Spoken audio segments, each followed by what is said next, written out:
BJP తన అక్కసును వెళ్ళగక్కుంది.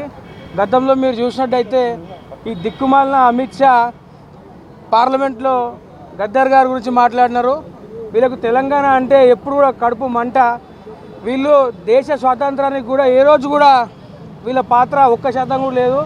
తెలంగాణ ఏర్పడడం కోసం కూడా వీళ్ళ పాత్ర గుండుస్తున్న ఏ రోజు కూడా తెలంగాణ రాష్ట్రం గురించి కానీ దేశం గురించి కానీ వీళ్ళకి ఎటువంటి చిత్తశుద్ధి లేదు. ఈరోజు పార్లమెంట్లో ఈ ఎదవ మాట్లాడతాడు తేజస్వి సూర్య అనేటోడు.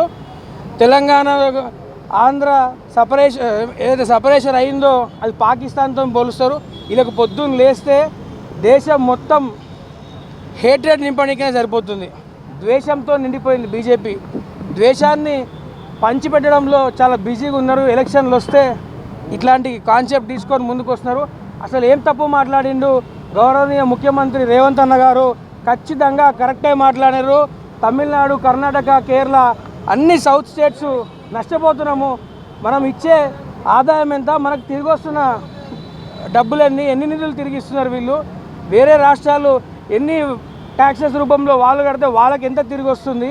ఆల్రెడీ సౌత్ స్టేట్స్కి అన్యాయం జరుగుతుంటే దీనిపై రేవంత్ అన్న ఆవేదనగా ఇది ఒక జిఎస్డిపి ప్రకారం చేస్తే బాగుంటుందని చెప్పి ఒక మంచి సలహా సూచన ఇస్తే దేశవ్యాప్తంగా కూడా మన ముఖ్యమంత్రి గారు చేసింది అందరూ కూడా దాన్ని పాజిటివ్ అప్రోచ్తో తీసుకొని ఒక కరెక్ట్ సజెషన్లా భావిస్తుంటే వీళ్ళు వచ్చి దాన్ని ఆలోచించి దాన్ని అమలు చేయాల్సింది పోయి అడ్డగోలో మాట్లాడి దాన్ని సైడ్ ట్రాక్ చేసేసి అసలు తెలంగాణ ఫార్మేషన్నే వాళ్ళకు నచ్చదు. ఎప్పటి నుంచి కూడా వాళ్ళు దీనికి ఆపోజిట్ తెలంగాణ ఉంటారు. ఇంతమంది ఎమ్మెల్యేలు, ఇంతమంది ఎంపీలను వీళ్ళకి ఇచ్చినాము, అయినా కూడా మన రాష్ట్రానికి ఏం ఉపయోగం లేదు.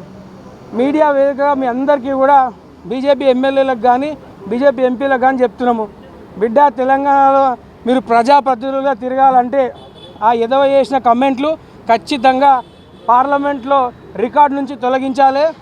అట్లాగే ఆ సన్యాసితోని మీరు ఖచ్చితంగా క్షమాపణ తెలంగాణ ప్రజలకు చెప్పించాలి. వాటిని ఖచ్చితంగా పార్లమెంట్ నుంచి బహిష్కరించాలి.